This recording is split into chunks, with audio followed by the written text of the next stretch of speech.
Welcome back, and thank you for tuning into Midnight Affairs Tales. We appreciate every single one of you. We'd love to know what part of the world you are watching from right now. Let us know in the comments. Now let's dive into today's story, Chapter 1. You are just the janitor now. Madison's voice cut through the chatter like a knife, ringing out over the music in the grand ballroom. She said it loud enough for the entire wedding party to hear. The crowd chuckled, some nervously. She smirked. Ethan stood near the back, dressed in his black work uniform, holding a mop handle that suddenly felt like a weapon in his grip. That was when the wedding venue's manager stepped out from behind the curtains. James Holbrook, broad-shouldered, dignified. He stopped in his tracks when he saw Ethan. Holbrook straightened, his eyes locked with Ethan's. He walked across the marble floor, people stepping aside as if sensing something unusual was happening. He stopped in front of Ethan, nodded sharply, and then he saluted. "Welcome back, Commander." The entire room went silent. Madison's face turned to stone. For months earlier, Ethan Cole was not always the guy mopping floors and fixing leaking toilets. He used to lead soldiers through war zones, defuse bombs with a trembling hand, and carry wounded brothers on his back through gunfire. But now, he worked the night shift at an upscale wedding venue in Colorado Springs. After a spinal injury and early discharge, he took the job to stay afloat. No one here knew who he used to be. He liked it that way. His wife did not. "Honestly, Ethan, you look tired all the time," Madison said one morning, barely glancing up from her phone. "And that uniform, why do you even wear that stuff? It makes you look like one of the staff." "I am one of the staff," Ethan said quietly, folding the laundry. "No. You were supposed to be my husband, my partner. I did not marry a janitor." Ethan said nothing. He looked at her. Not just her words, but the tone. Something had shifted. Later that night, he stood in the garage, staring at his medals. Not a single one mattered to her now, but they still mattered to him. And deep down, he knew something else had changed. She was not just cold. She was hiding something. He did not know it yet. But this was not just about pride. It was about betrayal. And it had already started. Would she really throw everything away for status? Wait, let me speak to you from the heart. I pour my soul into every single story you hear. The late nights, the edits, the voiceovers. This isn't just content to me. This is my purpose. But here's the truth. Out of 1,000 viewers, barely a handful actually subscribe. And that hurts, not because of numbers, but because I know many of you feel these stories the way I do. So I'm asking if this story made you feel something: anger, heartbreak, chills. Please, don't just leave it here. Click that subscribe button, not for me, but for this community we're building. Your one click helps me keep going. It means the world. To those who've already subscribed, thank you from the deepest part of my heart. And when we hit 10,000 subscribers, I've got a real surprise just for you. Now, let's get back to the story that brought us together. The mop bucket squeaked across the marble floors like a whisper in a church. Ethan worked silently, methodically. Nobody noticed the janitor. Nobody really looked. He was fine with that. The uniform he wore now was a basic black shirt and slacks. Stitched on the chest, facilities. Not exactly what he imagined after leading a battalion in Kandahar. But here he was, working late shifts at Leclerc Estates, one of Colorado's fanciest event venues. Every ballroom echo, every echoing heel, reminded him this was not his world anymore. "I just think you could try harder," Madison had said during dinner the night before. "Get a real job. Like you used to." "I have a job," he replied without looking up. "A real one, Ethan. Something people respect." He did not respond. He never did during these conversations. Madison had become someone obsessed with appearances, her Instagram, her brunch group, the kind of handbags her friends carried. Her love used to feel real. Now it felt performative. She rarely touched him, rarely asked about his pain. The wounds inside his body were nothing compared to the ones in his marriage. Then came the text. He was cleaning the venue's upstairs lounge when Madison's iPad lit up on the counter. She had synced her phone with it. The message preview showed up without even needing to open the app. "Jordan, dinner was perfect last night. Still tasting your lipstick? Ethan froze. His vision blurred for a second, then narrowed. He stood completely still, as if waiting for a bomb to explode.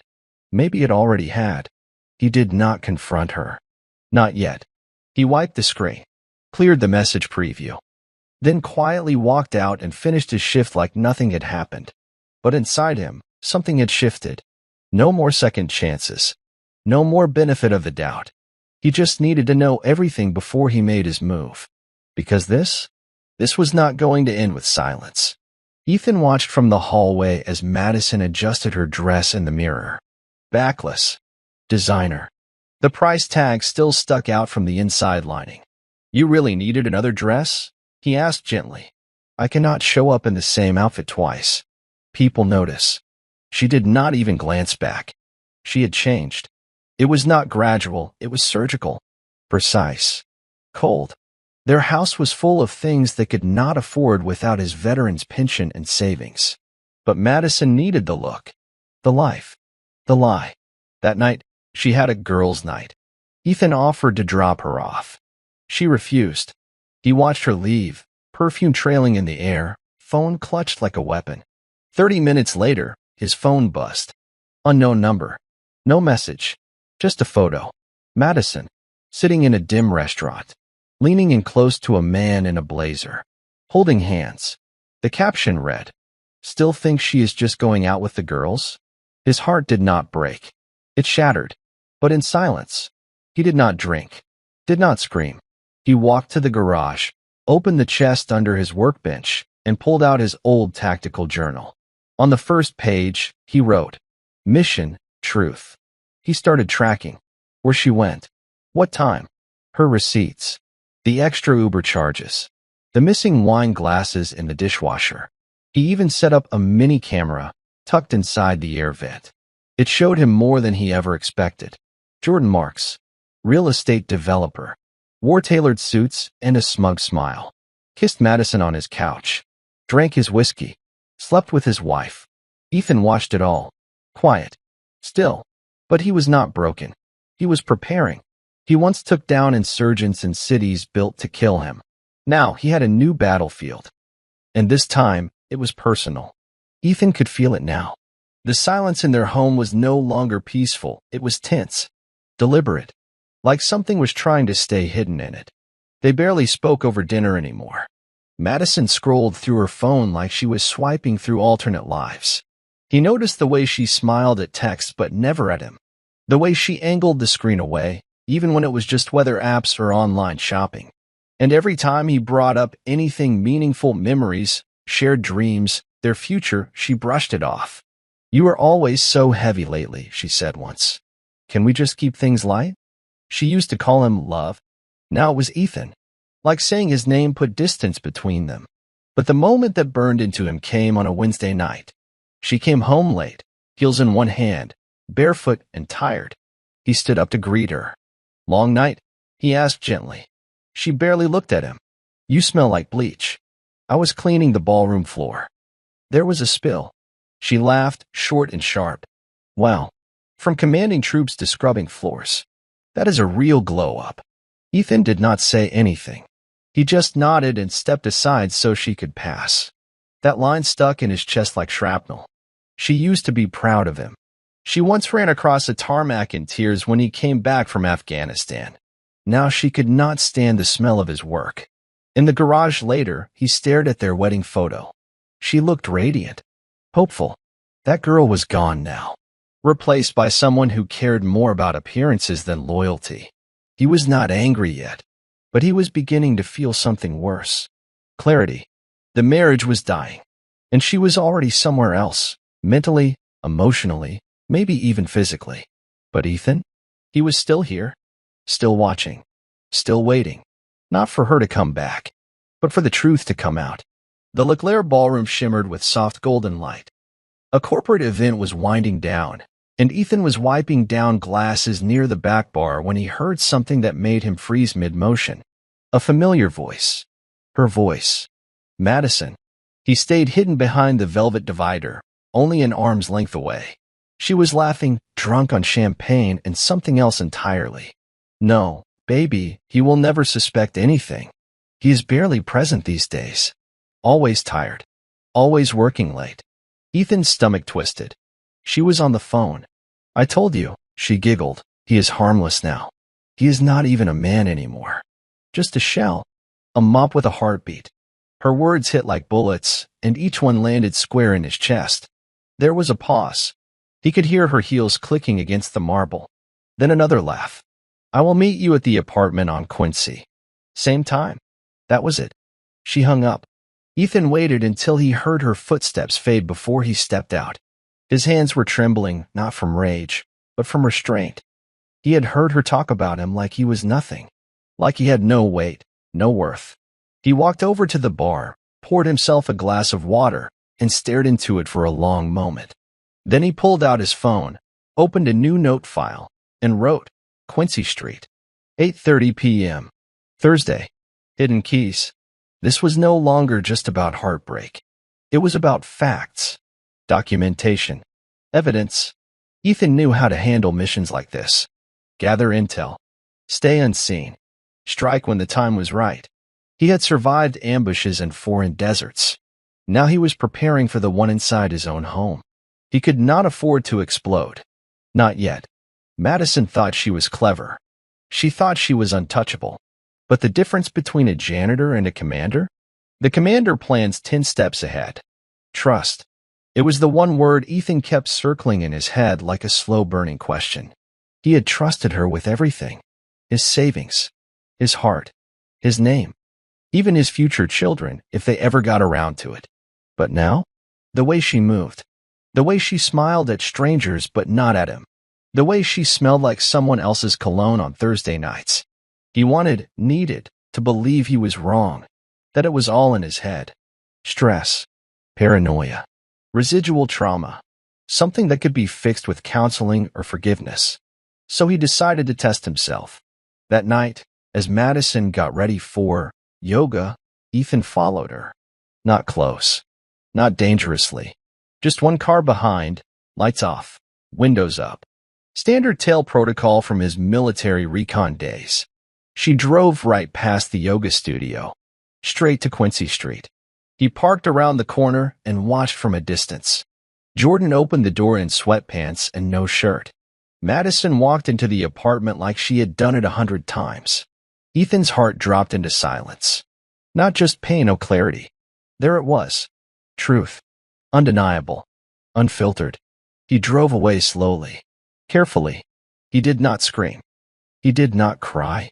He just turned up the volume on the old country track playing on his car's dusty speakers and let it numb the silence. He had trusted her. That was over now. Trust was a contract, and she had torn hers to shreds. But Ethan was not going to chase her. He was not going to beg. He was going to document. He was going to prepare. He was going to win.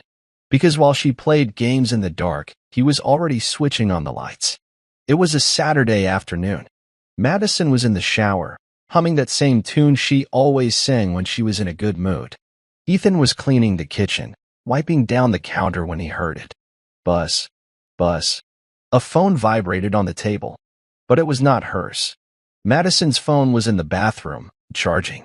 This one, an unfamiliar black iPhone with no case, was stuffed into her handbag, partially zipped. It buzzed again. Then again. Curiosity was a slow burn in his chest. Ethan walked over, picked it up carefully, and looked at the screen. No lock screen. No password. Just a series of open texts. Jordan, last night was insane. Still taste your perfume. Did you delete the pics? He has no idea, right? His stomach turned. He scrolled further. Madison, of course. He is too busy mopping floors to notice. I told you. I will talk to my sister about booking Leclerc. Imagine getting married there and still sneaking off with you.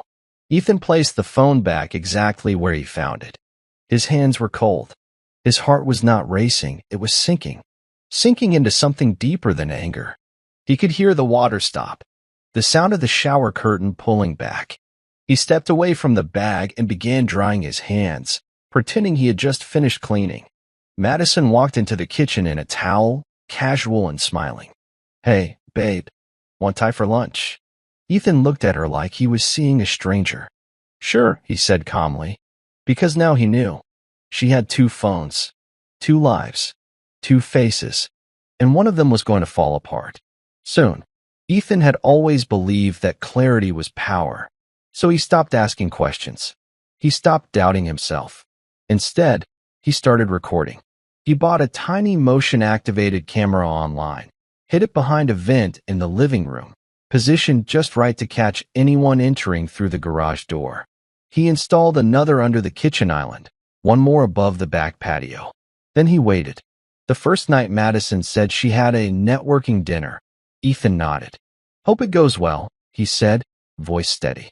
He stayed out of sight, parked 3 blocks away. At 9:42 p.m., the notification came in. Motion detected. Living room. He opened the app and watched. Jordan walked in first, confident, holding a bottle of red wine. Madison followed. She was laughing. He will be gone for hours. He always takes the long way home. Jordan kissed her neck. Ethan hit record. They moved to the couch, his couch, laughing, drinking, kissing. It felt surreal, like watching a twisted movie. But Ethan did not cry. He just watched, quietly, absorbing every detail, memorizing every moment. The next morning, Madison was already awake, making coffee like nothing happened. How was your night? She asked with a smile. Quiet, Ethan said. Did you get much networking done? She paused, just for a second, then nodded. Yeah, very productive. He nodded back. Good. He turned and walked to the garage, shutting the door gently behind him. Inside, he opened a drawer, pulled out a flash drive, and copied the footage. He labeled the file, Phase 1, Validation. The war had changed Ethan once before. Now betrayal had done it again. But this time, he was not just collecting evidence. He was preparing for something permanent, something final. It came to a boil 2 nights later. Ethan walked into the house at 10:15 p.m. Madison was sitting on the couch in silk pajamas, scrolling through her phone. He looked at her, studied her face, carefully made up, like she had just come from somewhere, not from bed. Who were you with tonight? He asked, calm but direct. She looked up, startled, then quickly hid it behind a sigh. Ethan, seriously? Are we really doing this? You said you were at your book club. I was. He did not answer, just stared. She stood up, annoyed now. Why are you acting like this? You are always so suspicious. I saw the wine glasses in the sink, he said. Madison froze. Just for a moment. You are tracking my drinks now? She laughed bitterly. You know what your problem is? You are paranoid. You have not been the same since your deployment. Ethan clenched his jaw. That is not what this is about. She walked past him. No? Then what? Because all I see is a man who used to be somebody. No? You are just bitter, lost, cleaning floors for a living and watching shadows. He stood silent. You know, she said, turning around slowly. Maybe if you tried harder, looked like you used to, worked a real job, I would not need someone else to feel alive. Ethan's eyes locked onto hers. So it is my fault you cheated? She did not answer. Her face twisted, caught between guilt and defiance. He shook his head. Thanks for clearing that up. He walked past her without another word, entered the garage, and closed the door. Inside, he stared at the folder on his laptop.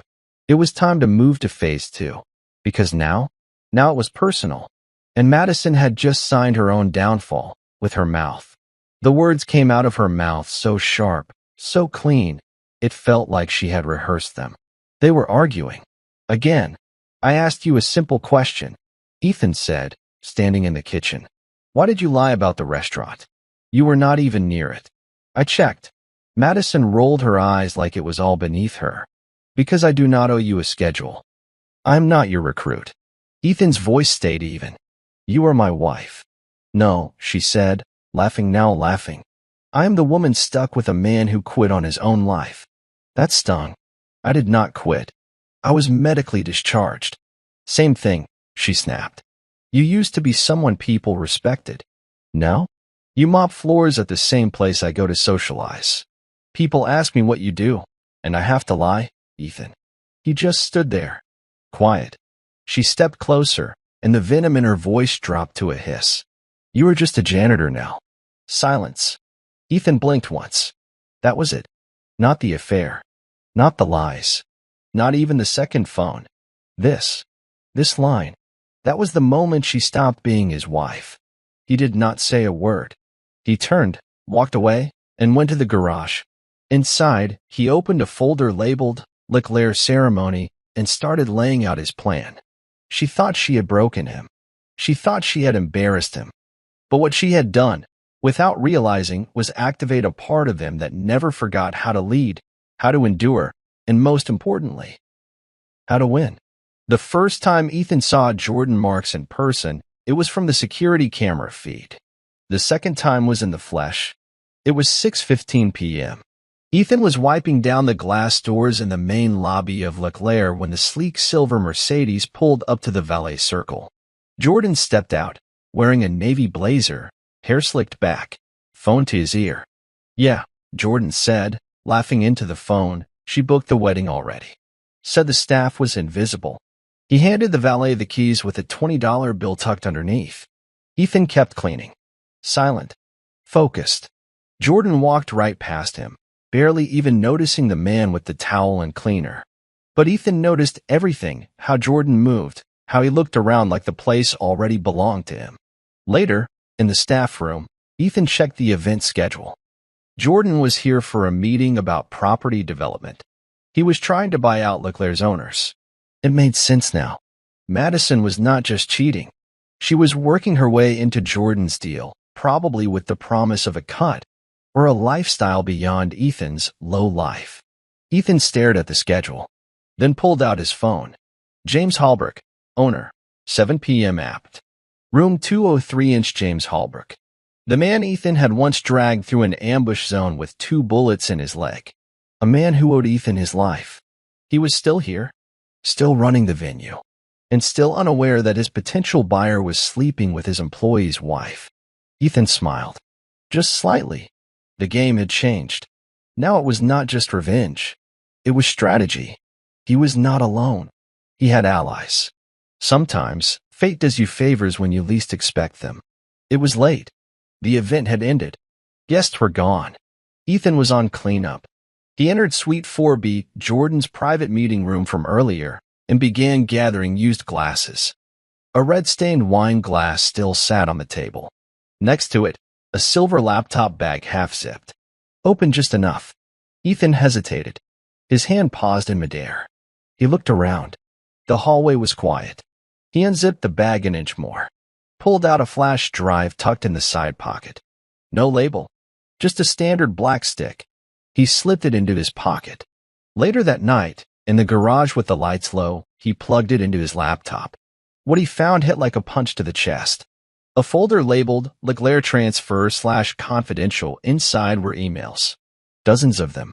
Between Jordan and Madison. Jordan.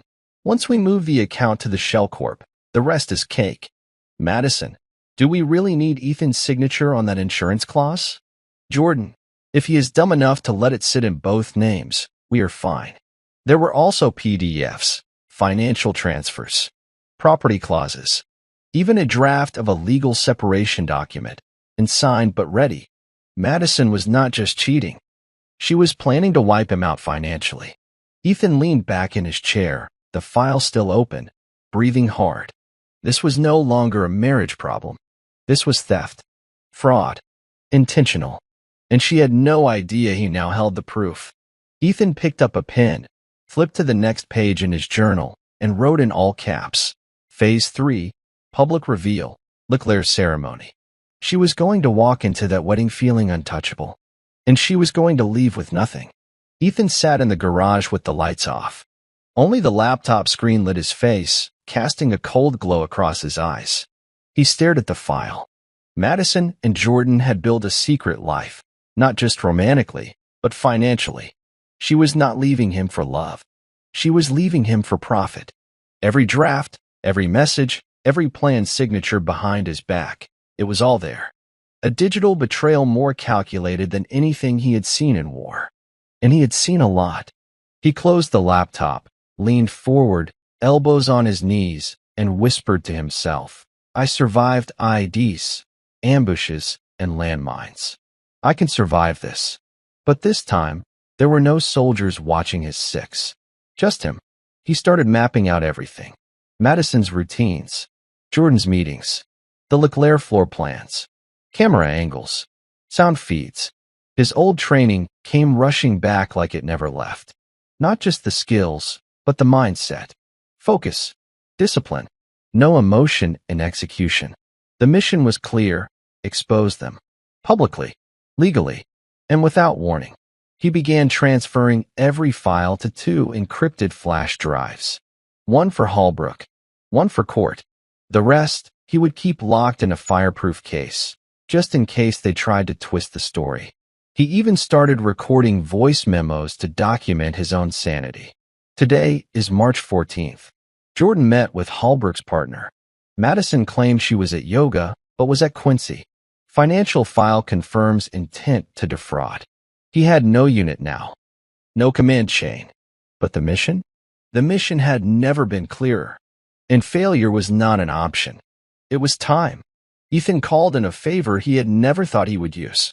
James Holbrook, former major, owner of Leclerc, and the man whose life Ethan had saved on a dusty battlefield in Helmand Province. They met at the far end of the property, by the staff dock near the lake. Private. Quiet.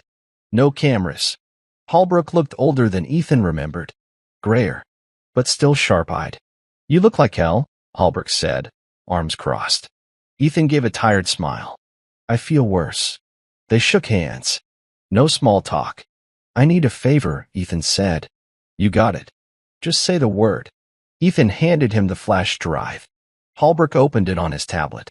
His jaw tightened as he scrolled. Is this real? Yes. And she has no idea, I know. Holbrook looked up. And the man she is cheating with? Jordan Marks. The same guy who tried to buy this place out last quarter. Holbrook's face darkened. That cockroach. Ethan continued. He is using her to get leverage. To bleed both of us. But I wanted to end here. And I wanted to end loud.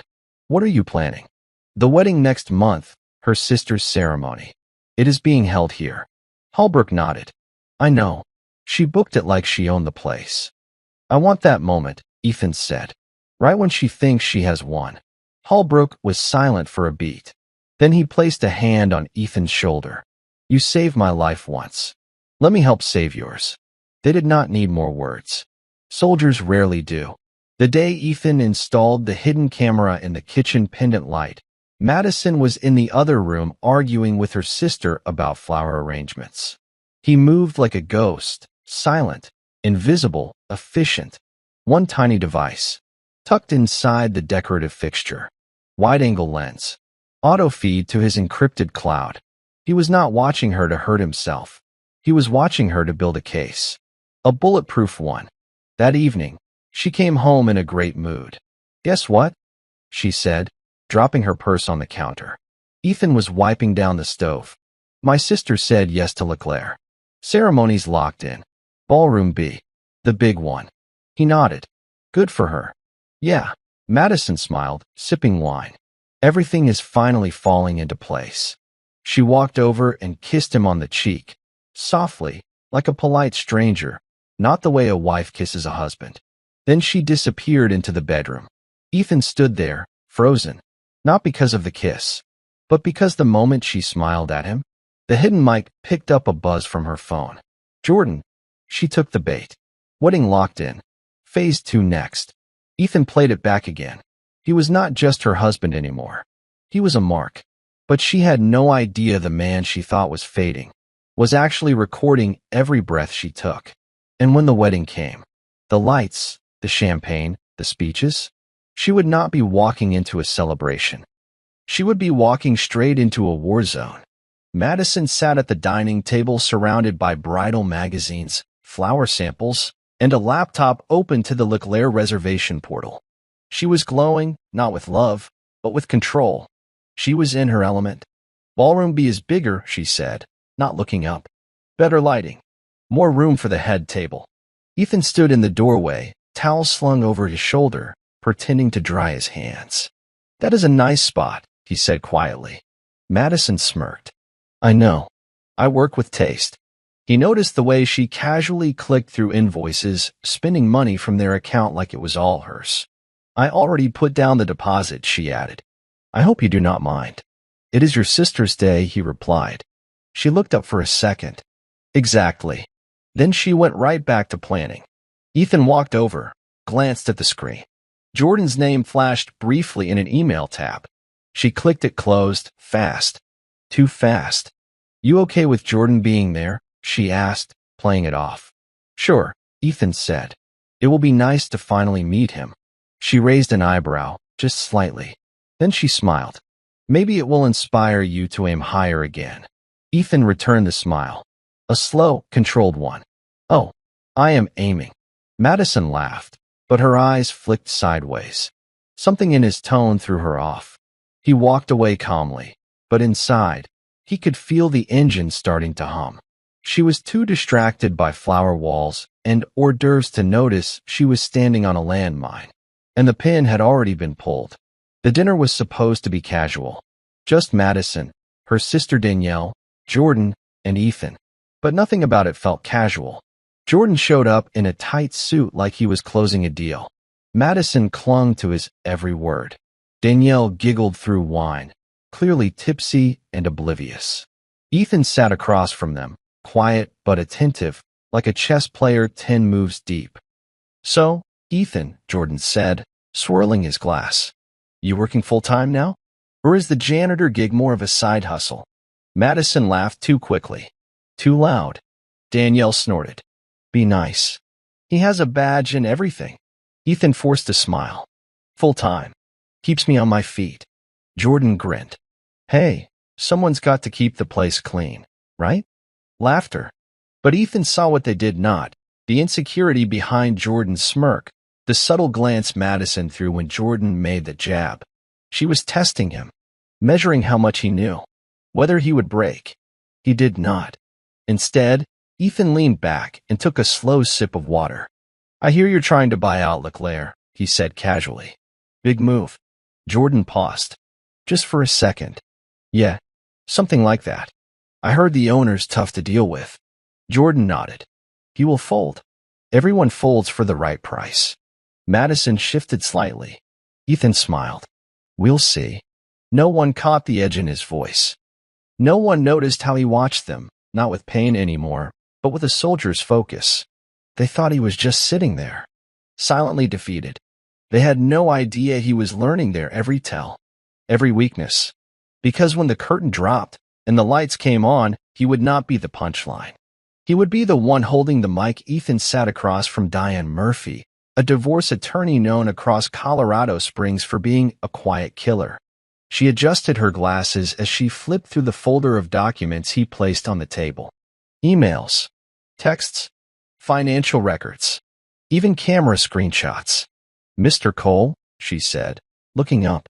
This is not just infidelity. This is calculated fraud. I know. She's working with Jordan Marks to move assets. You are listed as primary on the marital account. That gives us leverage. I need everything protected, he said. The house. The pension. I want her out clean. No alimony. No games. Diane nodded slowly. We can build this airtight. But I need to know one thing. Do you want to hit back? Or just walk away clean? Ethan looked her in the eye. I want her to feel it. She leaned back. Then you came to the right place. They mapped the next steps. A forensic audit, restraining access to joint funds, building a timeline that would make her look like a predator in court. Then Diane asked, do you have a moment or location in mind to serve her? Ethan's voice was low, controlled. The wedding. In front of everyone. She arched an eyebrow. That's bold. She made me a joke, he said. She broke her vows for ego and profit. I want her to know I did not just sit back and mop the floor while she burned the house down. Diane smiled. This is going to sting, Mr. Cole. Exactly the way you want it to. As Ethan walked out into the cold evening air, he felt something in his chest he had not felt in a long time. Purpose. This was not just a betrayal story anymore. This was a takedown in progress. And the countdown had begun. The envelope was thick, ivory-colored, with gold lettering. Formal. Fancy. Madison handed it to Ethan like she was doing him a favor. "My sister wanted me to give this to you personally," she said with a tight smile. "You are still technically family, after all." Ethan turned it over slowly, then slid a finger beneath the seal and opened it. "You are cordially invited to the wedding of Danielle Hart and Thomas Breyer, Leclerc Estate, Ballroom B, 5 p.m. He let his eyes scan the page. Formal script. Schedule of events. Seating chart details. And then, down near the bottom, his own name printed in faint cursive. Ethan Cole, staff section. She had not invited him as her husband. Not even as a guest. He was listed under staff. "Really?" he said softly, holding the invitation between two fingers. "This is where I stand now?" Madison shrugged, unbothered. "You work there. I figured it made sense. You are always cleaning up after people anyway." The room went quiet. He looked at her. Really looked. Not as his wife. Not even as the woman who betrayed him. But as the person who thought she had won. "I will be there," Ethan said, calm and steady. "Good," she replied. "Wear something clean." He nodded once. "Oh, I will." And when she turned away, he looked at the invitation one last time. It was not just an invite to a wedding. It was an invitation to the grand finale. The trap was almost ready, and she had just RSVP'd to her own destruction. For the next 2 weeks, Ethan prepared like a man going to war. Not with guns, not with fists, but with evidence, strategy, patience. He met twice more with Diane Murphy, locking down every financial angle. He filed injunctions to freeze accounts that Madison had not even realized were flagged yet. He lined up security footage, screenshots, and camera stills, all backed with timestamps. Then he went to Holbrook. They walked the perimeter of Ballroom B, checking outlets, screen placements, and the AV system. "I wanted to hit clean," Ethan said. "Not messy, not emotional, just facts." Holbrook nodded. "I will sync the audio feed. Lights too. When you are ready, give the signal." Ethan rehearsed his timing like it was a tactical sweep. He knew where Madison would be standing, where Jordan would enter, where Danielle's family would be seated. He timed the AV feeds down to the second. He even planned the soundtrack, instrumental silence until the mic picked up his voice. The only thing he did not plan for? How it might feel. How it might hurt. Even now, to look her in the eyes when she finally realized the game was over. But he had made peace with it. This was not about her anymore. This was about truth. About reclaiming his voice in a room that once treated him like a shadow. The janitor. The mop boy. The broken soldier. They had all laughed. Now they were all going to listen. It happened at a dinner party 1 week before the wedding. Small group. Just close friends. Madison's people. Ethan had shown up only to keep up appearances. He sat in the corner, nursing a glass of water, when he heard her say it. "My husband came back from overseas different," Madison told a friend, twirling her wine glass.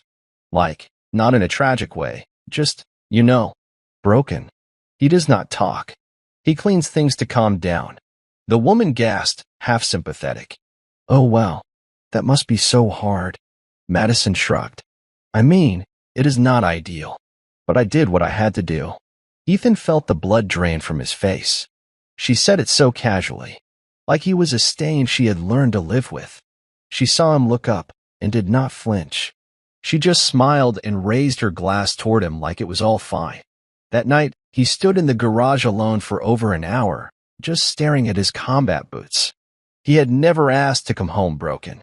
He had come home alive. And she had made him feel like that was not enough. But soon, she would know. She would see the man she underestimated. And the whole room would see him, not the way she described him, but for who he really was. Not broken, not invisible, not just a janitor.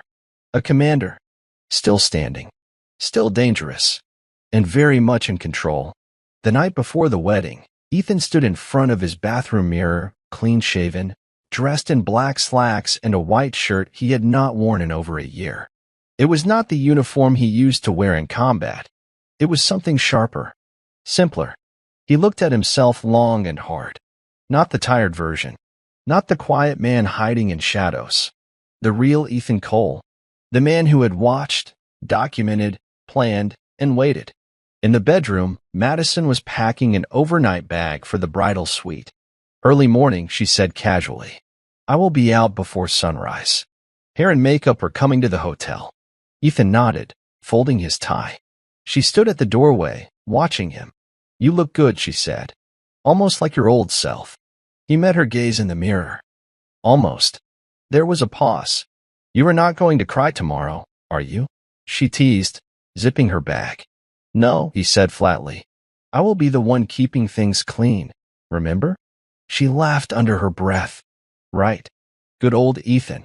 As she turned to leave, he asked quietly, You sure Jordan will be there? Madison stopped. What does that mean? I just heard he was avoiding Holbrook after that deal fell through.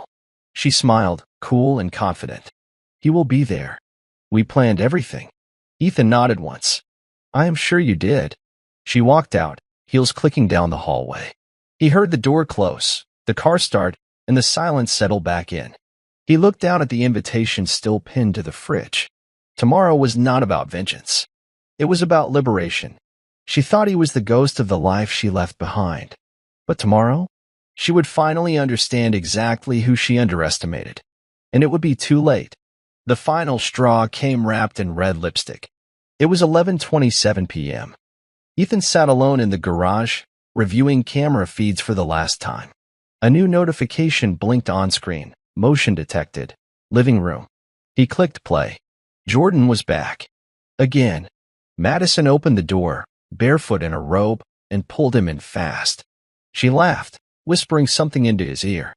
Jordan dropped a bottle of champagne on the counter, popped it open, and poured it into 2 glasses, Ethan's glasses. Ethan zoomed in on the scene. Madison straddled the bar stool, toasting Jordan. To tomorrow. Our beginning. Jordan grinned.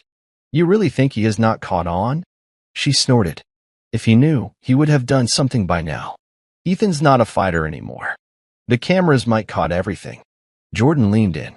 You ready to make the switch? Madison sipped her drink. Once I get control of the joint account, it is over. Jordan's smirk twisted into something colder. And after that? We disappear, she whispered. That was it. The last mask. The last thread of doubt. Gone. Ethan leaned back in his chair, hands steepled in front of his mouth. This was not just betrayal. It was demolition of trust, of vows, of everything they once built together. And she thought she would walk away smiling. He clicked download on the feed, transferred it to his phone, and added it to the final playlist labeled Reveal. There would be no arguments, no screaming, just truth, raw and public. He looked at the clock. 5 hours until sunrise. 8 until the ceremony. And tomorrow? The woman who called him weak would meet the strongest version of him she had ever seen. The morning of the wedding was calm. Too calm. The air outside Leclerc carried a strange stillness, like the world knew something was about to shift. Ethan arrived early 2 hours before guests. He wore a fitted black suit. No name tag. No janitor badge. Just clean lines and quiet strength. Holbrook met him at the side entrance. Everything ready? Ethan asked. Holbrook nodded. Mic feed is yours. Video synced. Drive is backed up. You want the Q word? Ethan shook his head. I will know when. Inside Ballroom B, white roses lined the aisle, and a string quartet rehearsed softly in the far corner. The staff bustled like bees, unaware of what was hidden inside the AV system. Ethan walked to the back of the room, checking angles. The projector. The lights. Every detail was sharp. He saw Madison arrive, trailed by bridesmaids. She wore an off-white designer gown, the same one she had shown off to her sister weeks ago. Her face was glowing, confident, radiant. She spotted Ethan standing in the shadows and walked over. You clean up nicely, she said, eyes flicking up and down his suit. I had a little help, he replied calmly. She raised an eyebrow. No hard feelings about the invite? Ethan smiled. I am just here to do my job. She nodded, amused. Good. Keep out of the photos. She walked off, her heels clicking like a countdown. Ethan stepped into the AV booth, took a deep breath, and tapped the headset. All feeds green, he asked. Green, Holbrook replied. He looked out at the ballroom once more. She thought she had the room. She thought this was her show. But when that mic flipped on, when the first video played, when the first lie shattered into sound, she would finally learn, karma does not knock. It salutes. The music softened. The chatter dimmed. Champagne flutes clinked as guests settled into their seats inside Ballroom B. Danielle, the bride, stood beaming at the altar. Madison hovered near the front row, radiant and smug, in full control. She glanced back at Ethan, who stood discreetly near the AV table. Their eyes met. She smirked. Still mopping up after everyone, huh? Ethan gave a slow nod. Always cleaning. She turned away, smug as ever. Then came the moment. The officiant stepped forward. Before we begin, the groom's family has prepared a video montage. Ethan pressed play. The screen flickered to life. Soft music played over childhood photos, exactly what was expected. But then the music cut. The screen went black. And then, Madison's voice. He will be gone for hours. He always takes the long way home. Gasps echoed across the ballroom. On screen, Madison appeared. Laughing. Sitting on Ethan's couch. Wrapped in Jordan's arms. He is not even a man anymore. Just a shell. A mop with a heartbeat. Every guest turned. The air dropped 10 degrees. Once I get control of the joint account, it is over. Then we disappear. Danielle's jaw dropped. The bride. The groom. Family. Friends. All frozen. Jordan, seated near the middle, stood in a panic. What the hell is this? Madison shot up. Ethan, turn it off. What are you doing? Ethan stepped to the mic calm. Clear. Steady. You said I was just a janitor. He turned to Holbrook, standing near the doors. Holbrook stepped forward and saluted. Welcome back, Commander. The room erupted in whispers. Ethan's voice cut through it all. No more lies. No more masks. Everyone deserves to know the truth. Madison's face was pale. Her mouth opened, but no words came. The war was over, and she had lost. Madison stood frozen in the center of the ballroom. The color had drained from her face. Danielle stormed forward, heels clicking hard against the tile. Is that real? She asked, voice shaking. That video?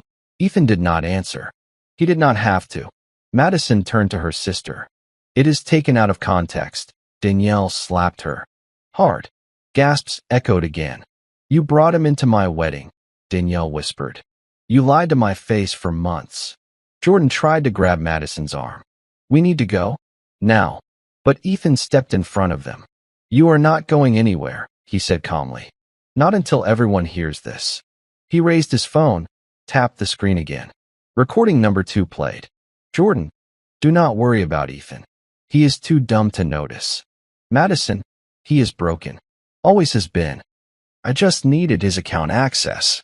The screen flashed with emails, financial documents, her signature on transfers, the coordination with Jordan to drain accounts, even the draft divorce papers with Ethan's forged consent. The crowd murmured. People began filming. Madison spun around, desperate. This is slander. You cannot show private. Holbrook stepped in. Actually, I own this venue, he said. And these recordings were captured on my property, under lawful consent. Jordan's face dropped. Madison, Holbrook added, you are no longer welcome here. And as of this moment, your access to this property, this deal, is over. Security moved in. Madison tried to speak, but her words tangled in her throat. No, she snapped. This is not how this ends. Ethan, he is lying. Ethan stepped closer, voice steady. No, you just finally got caught. He turned to the guests. I am not the broken one. He pointed at her. She is. The silence in the ballroom was heavier than the confrontation. Madison stood trembling, mascara streaking down her cheeks. Jordan had already bolted for the exit, abandoning her without a second glance. Ethan remained composed, centered in the eye of the storm. You think you know someone, Madison said finally, her voice cracking. You think they will forgive, forget, roll over? She took a shaky breath. But you planned all of this. You set me up. No, Ethan replied. You set yourself up. I just turned on the light. I was desperate, she said, voice rising. You came home different. You were not the man I married.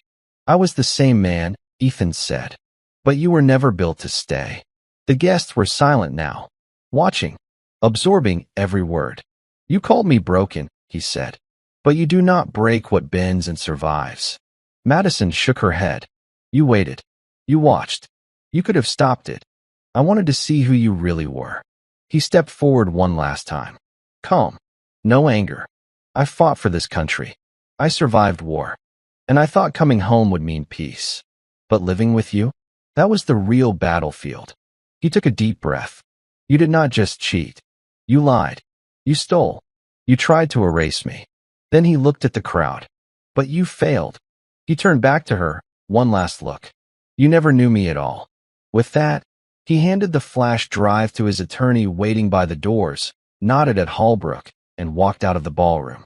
He did not look back, because the battle was over, and the war was finally won. The ballroom had turned into a graveyard of whispers. Guests who were laughing minutes ago now stood stiff and silent. Phones were still recording. Some were frozen mid-sip. Others turned away in secondhand shame. Danielle, still at the altar, clutched her bouquet like it was keeping her upright. The officiant had quietly stepped down. A bridesmaid leaned in and whispered, Are we still doing the vows?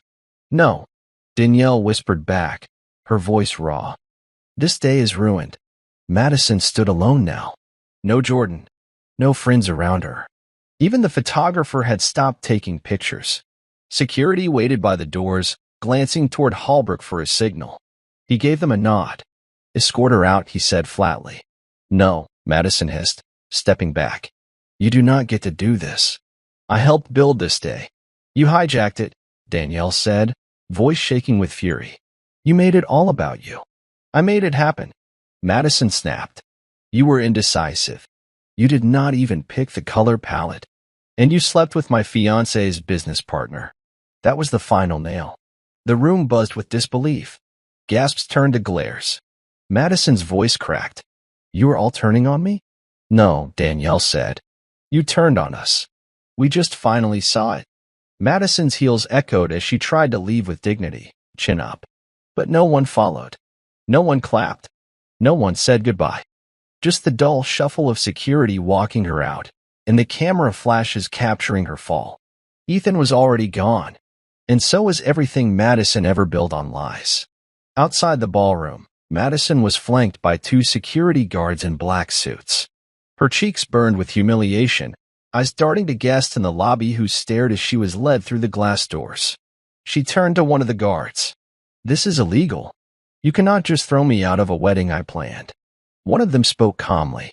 You are not on the guest list anymore. The owner has revoked your access. You mean Ethan? She snapped. You did this. The guard looked ahead. No, you did. She stumbled slightly in her heels, nearly twisting her ankle. No one helped. She reached for her phone, gone. Her bag, left inside. Her keys, still with Jordan, wherever he ran. The doors shut behind her with a soft finality. Click. She stood outside in the cold spring air, wind catching her hair, makeup streaking, dress wrinkled and stained from leaning against the wall. A couple walked by and whispered to each other. One of them pointed. Is that her? Madison turned away. Her Uber app would not load. No wallet. No backup. Only silence. And behind her, the sounds of laughter and soft music slowly returning inside. They had moved on. Without her, Ethan sat across from Diane Murphy in a quiet, sunlit office the following morning. The flash drive was still warm from use.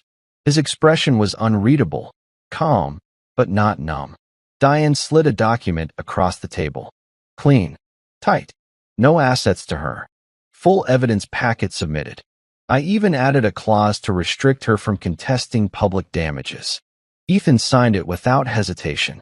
Delivery, he asked. Diane smiled. Already done. Served last night. Right after she was escorted out, he let out a quiet breath. Not relief, just finality. What now? He asked. You are free, she said. But freedom is not simple. He drove home in silence, his house still neat, untouched. The cameras were off now. The folder was locked away. No more surveillance. No more strategy. Just the echo of what used to be. Later that night, a text came in. Madison, you planned this. You waited. You humiliated me in front of everyone. How could you? He stared at the message for a full minute.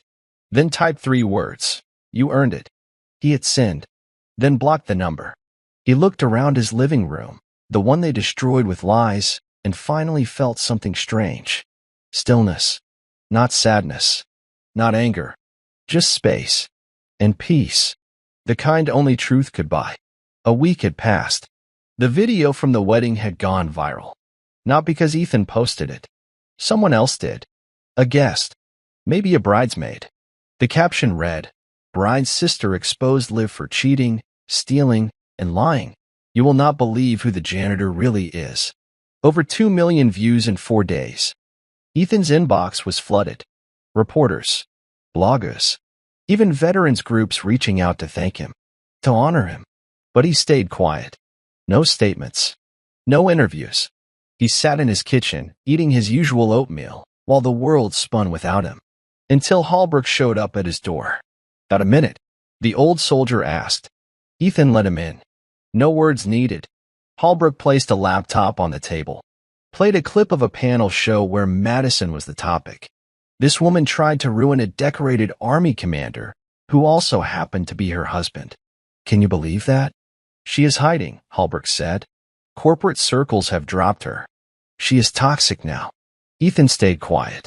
She tried to sell this place out, Holbrook added. Used her charm. Her fake network. Almost cost me everything. But you? You saved it. Ethan shook his head. I just told the truth. Holbrook reached into his coat and handed him a white envelope. What is this? A job. Ethan frowned. I already have one. No. You had one. I want you on my executive team. Veterans programs. Public outreach. Leadership. You would be building something real. Helping real people. Ethan stared at the envelope. After a long pause, he asked, You sure? Holbrook smiled.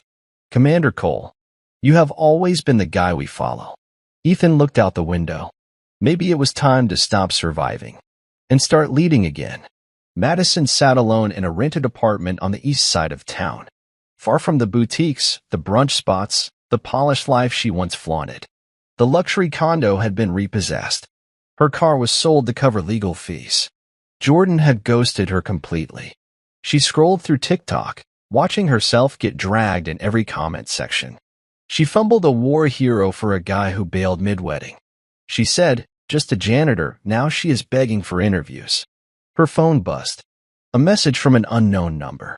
We cannot work with you after last week's events. Good luck. She slammed the phone down, holding back tears. Across town, Ethan walked through the empty ballroom at Leclerc, not as a janitor this time, but in a blazer and name tag that read, Ethan Cole, Director of Veteran Outreach. Staff members nodded at him with quiet respect. No one looked past him anymore. No one dared. In his office, a gift basket from one of the nonprofits he was helping waited on the desk. Inside was a note. To Commander Cole, thank you for showing us what strength really looks like. He smiled slightly. Later that night, walking to his car, a stranger approached him in the lot. You are that guy from the wedding video, right? Ethan paused. Yeah, you are a damn legend. The man walked off, leaving Ethan standing under the parking lot lights, hands in his pockets, a slow breath escaping. He did not want pity. He wanted clarity. And now? He had both. The fallout hit hard, and not just for Madison. Jordan Marks was under investigation.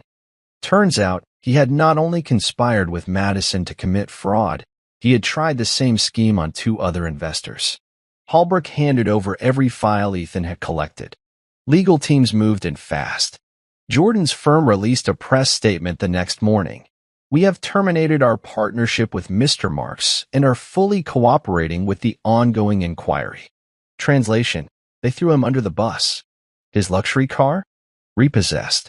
His clients? Gone. His credibility? Destroyed. Ethan heard about it all secondhand. He never followed it directly. He had nothing left to prove. But it was satisfying in its own way. Not revenge. Just consequence. Back at Leclerc, he stood on the ballroom stage where everything had changed. Diane Murphy stood in the crowd, smiling as she watched him speak at a veterans networking event. Dozens of ex-servicemen and women filled the chairs. Some limped. Some sat quiet. Some carried things no one could see. Ethan addressed them not like a boss, but like a fellow soldier. We get told to move on, to suck it up, to clean ourselves up. But sometimes, standing still and telling the truth, that is the bravest move. He looked out across the crowd. I am not here to teach you how to forget what you have been through. I am here to remind you that you are not alone. Applause followed. Not thunderous, not viral, but real. Ethan stepped down, shook hands, and felt the weight lift just a little more. He was not rebuilding the past. He was building something new, something true. It came from a message Ethan never expected. Danielle, Madison's sister. She texted late in the evening. I need to talk. It's about Madison and Jordan. You need to know something. They met at a coffee shop the next morning. Danielle looked tired, makeup-free, still shell-shocked from the wedding disaster. She sat across from Ethan and slid a manila folder across the table. I found these in Madison's closet. She had no idea I saw them. Inside were old letters, handwritten, crumpled, dated 2 years before the affair officially began. Some were signed by Jordan. I wish you had been mine first. I can't wait until your husband is out of the picture. Let him go back to war. Let me have you here. Ethan's jaw clenched. Danielle shook her head, disgusted. She was cheating on you while pretending to help me with my wedding. But it gets worse. She hesitated, then continued. I was engaged to Jordan 5 years ago. He left me without warning. I thought it was about work. Turns out, he left me because he already had eyes on Madison. Ethan exhaled slowly. It was never just lust. It was a targeted takedown. Why are you telling me now? He asked. Because I helped her plan that wedding. I smiled while you worked in silence. And I regret every second of it. Ethan nodded once.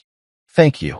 And for the first time since the war, he saw an ally in someone from Madison's world. Madison tried to fight back. 2 weeks after the wedding, she filed a claim in court, attempting to gain partial rights to Ethan's military pension, claiming emotional contributions and support during deployment years. The courtroom was small, civil. No cameras, no crowds, just the truth. Ethan stood tall in a navy suit. Beside him, Diane Murphy flipped through her files like a surgeon prepping for surgery. Madison sat across from them in beige heels and a fake calm expression. The judge looked up from the file.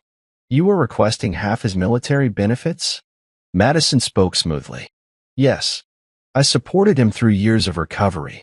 This was a marriage. Diane stood. Your Honor, we have surveillance proof of infidelity, documented financial manipulation, and direct statements indicating intent to defraud. I am submitting them into record. She handed over the files. The judge flipped through each one in silence.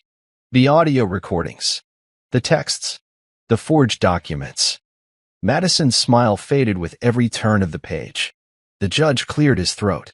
Mrs. Cole, or rather, Ms. Hart, he corrected himself, you will receive no spousal support, no financial entitlement, and your attempt to pursue military benefits is denied. This court finds in favor of the respondent. The gavel fell. Ethan exhaled. Madison sat still, stunned. Injustice, real, lawful, final, was served. Outside the courthouse, Madison chased Ethan down the stairs. Ethan, wait.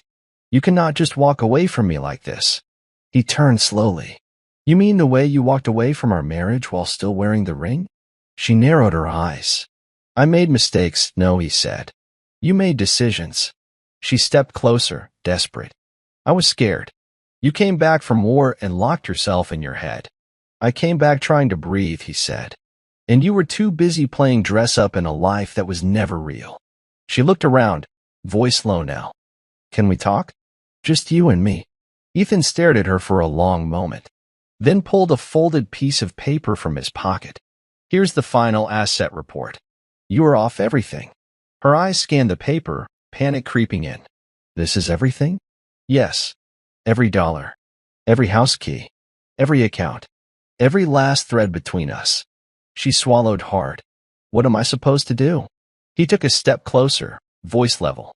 Living your truth. The one you thought I would never find. She blinked hard, trying to hold back emotion. But he did not waver. He turned and walked to his truck. She stood on the steps, gripping the papers like they were burning her fingers. For the first time in years, she had nothing to say. 3 months later, Ethan stood on a small stage at a veterans gala downtown. The hall was filled with military families, community leaders, and men who had once sat where he had, broken, unsure, dismissed. But tonight, they looked at him with respect. Hallbrick introduced him with pride.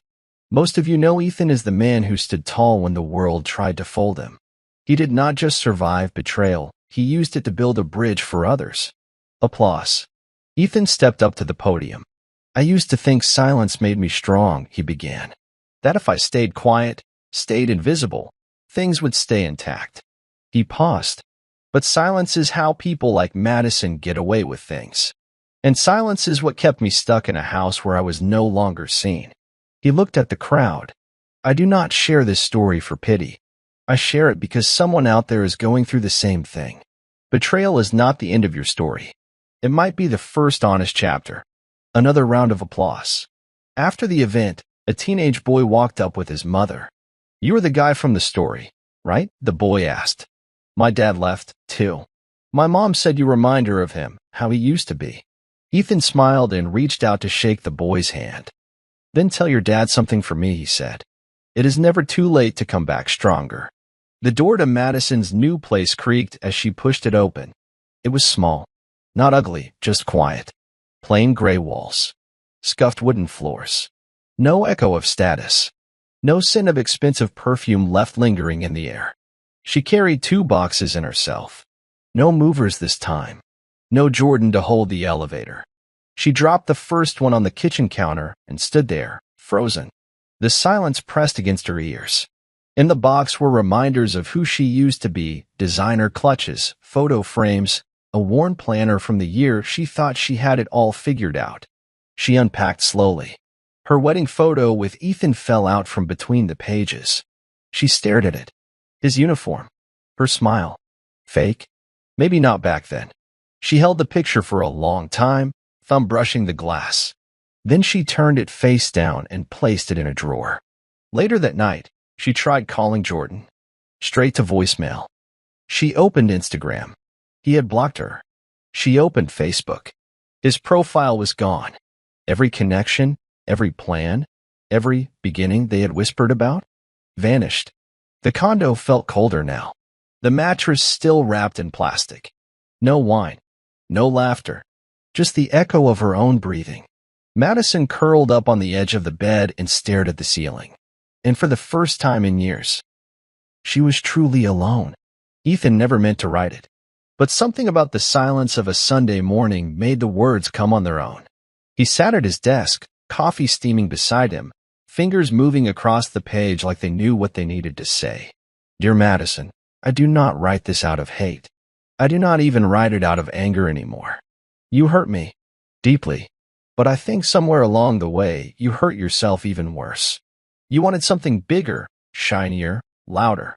I was never going to be that man. I thought being present, loyal, and honest would be enough. It was not. That is okay now. You lied. You betrayed. You made me feel invisible. But you also forced me to remember who I am.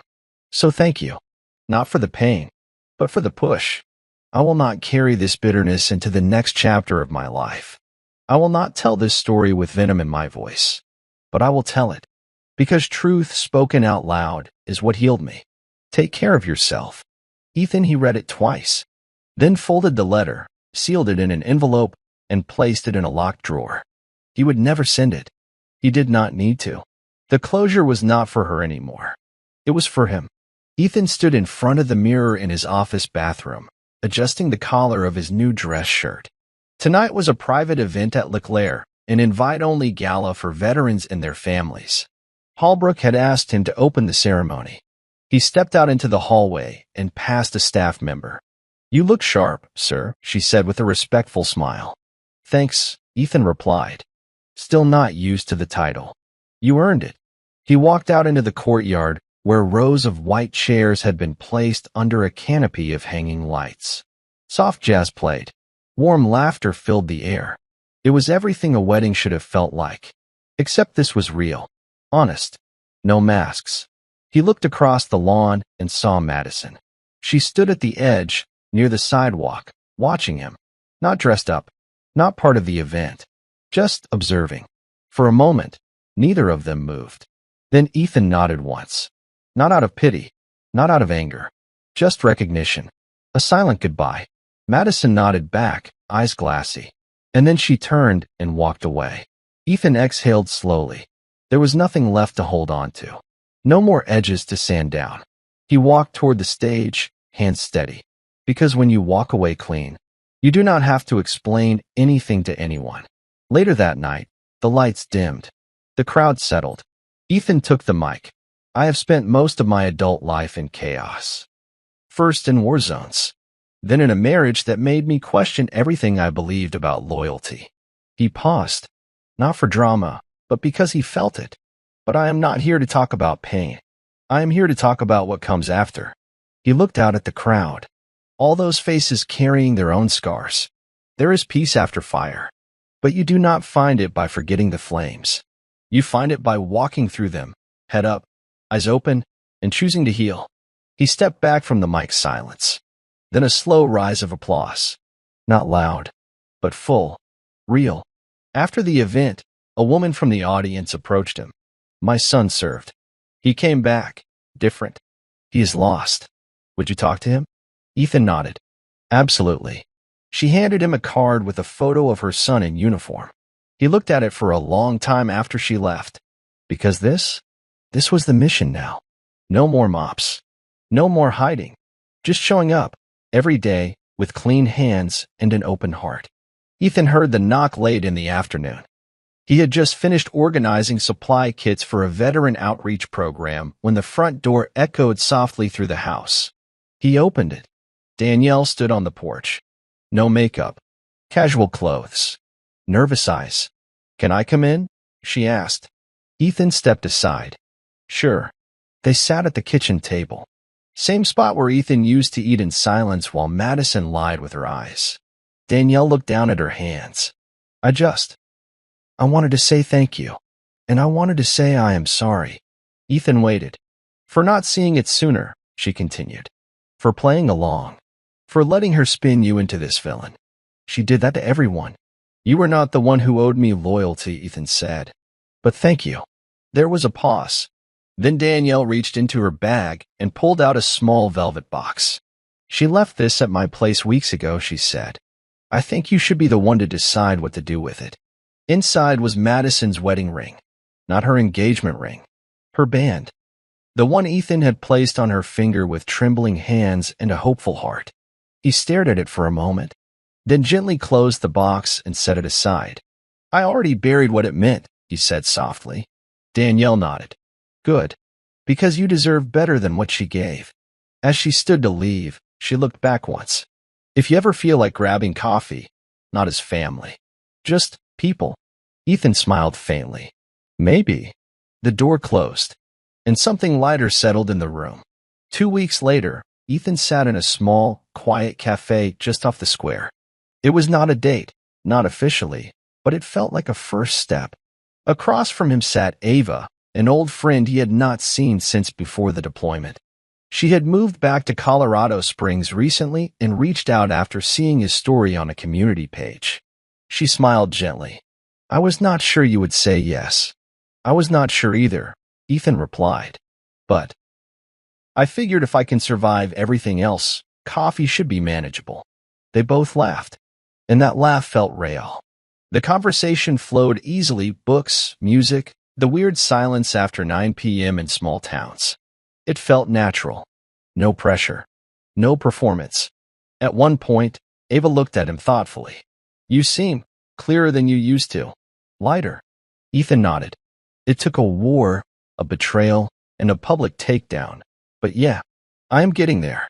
Ava reached across the table, just barely grazing his hand. I'm glad you made it through. He looked at her. I did not think I would. But here I am. They sat quietly for a moment, letting the music and clinking cups surround them. No promises. No labels. Just two people starting something new. And for the first time in years, Ethan was not looking over his shoulder. Across town, in a dusty boutique job she had taken to pay bills, Madison stood behind the register, ringing up handbags for bored customers. She saw the news segment play silently on the mounted television above the counter. A local station covering the recent gala for veterans. The camera panned across the crowd, then landed on Ethan, standing on stage, confident, smiling. The chair in red, veteran leader rebuilding hope after public betrayal. The customer leaned in. Is that the guy from that viral wedding video? Madison kept her head down. Yeah, that is him. He seems like a good man, the woman added. Hard to believe anyone would cheat on him. Madison's hands clenched beneath the counter.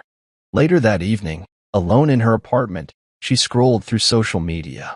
Ethan's name was trending again, but not because of the scandal, because of his work. A new grant had been awarded to his program. National recognition. Praise from people who never even met him. She clicked on a video. Ethan stood in front of a group of young veterans, helping them register for housing assistance. Calm, strong, respected. He was everything she tried to make invisible. And she? She was now a footnote in his story. An example, not a partner. She closed the laptop and stared at her blank wall, because the world kept watching Ethan rise. And no one was looking at her anymore. It happened on a rainy Tuesday. Ethan was walking out of a veterans center, umbrella in hand, when he saw her. Madison, standing beside a silver sedan with a soaked jacket and an envelope in her hand. She walked up slowly. Ethan. He paused. She looked thinner, tired, not put together like she once was. The umbrella barely covered his shoulders, but he did not offer it. I wrote you something, she said, holding out the envelope. It is not to ask for anything, just to be heard. Ethan took the envelope, glanced at the handwriting, and tucked it into his coat without looking at it. She stood in silence for a second longer. You look different, she said. I am. I know I messed up. He said nothing. I was stupid. I thought you stopped seeing me. But really, I stopped seeing you. He let the rain hit his face. I do not hate you, Madison, he said finally. That made her flinch. But I do not forgive you either. Not because I can't, but because I do not need to. He turned to walk away. Her voice cracked behind him. Can we ever talk again? As friends. Ethan looked back just once. No, and with that, he disappeared into the rain. She stood there, alone, soaked in every decision she ever made. That night, Ethan sat in his study, fire crackling in the corner, a cup of black coffee in his hand. He opened a drawer. Inside was the tactical notebook, the same one he had labeled Phase 1, Truth. He flipped through every page. Photos, schedules, notes, audio transcriptions, diagrams of the wedding layout, every step of the operation that had dismantled a lie. And then, at the back, a blank page. He picked up his pen. Phase 5, Future. He wrote, no more tracking. No more evidence. Just rebuilding. I do not need to prove anything to anyone now. Madison is the past. I am not her lesson. I am my own restoration. He closed the journal, got up, walked to the fireplace, and tossed it into the flames. The paper curled, blackened, burned.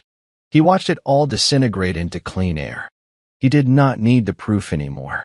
The only thing left to build was a life that never needed defending again. The next morning, Ethan's phone lit up with a voicemail from a blocked number. He almost ignored it, but something made him press play.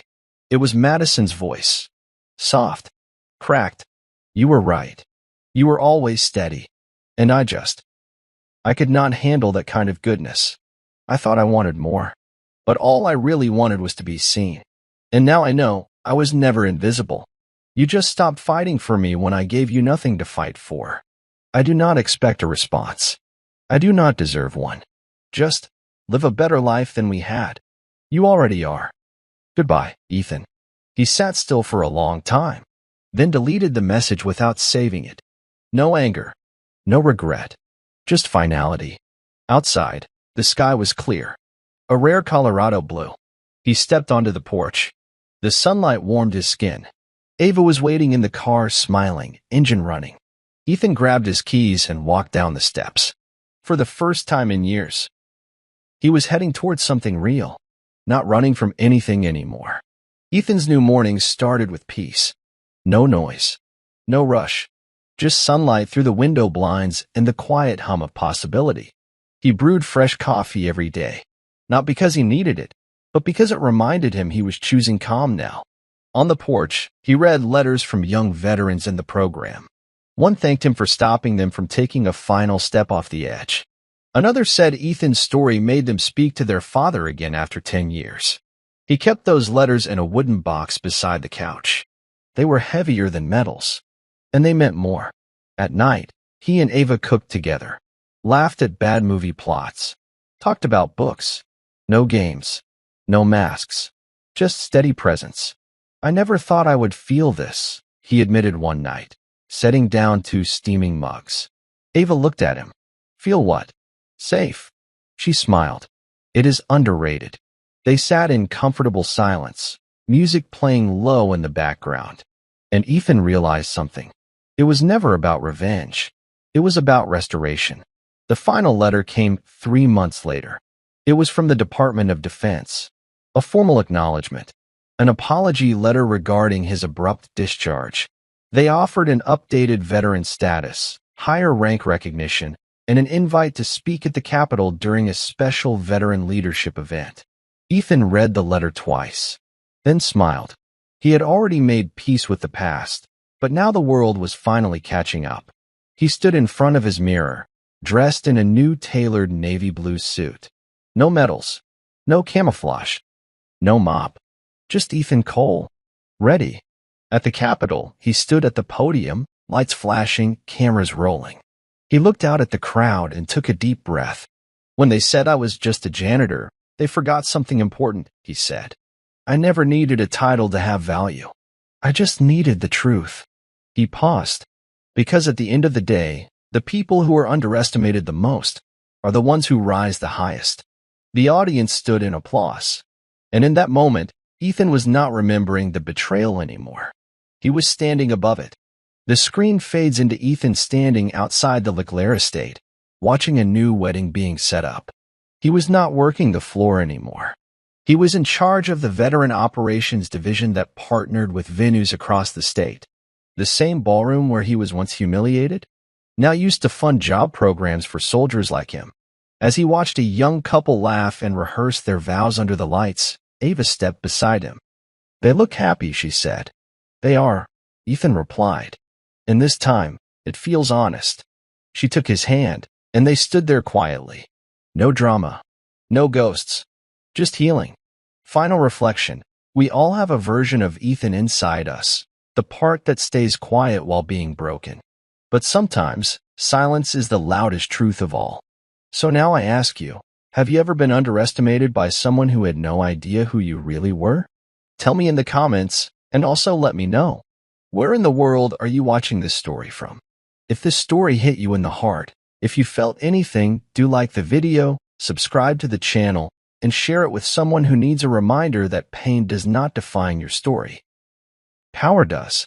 Until the next epic revenge thriller, take care of yourselves. And never forget who you are when no one is watching.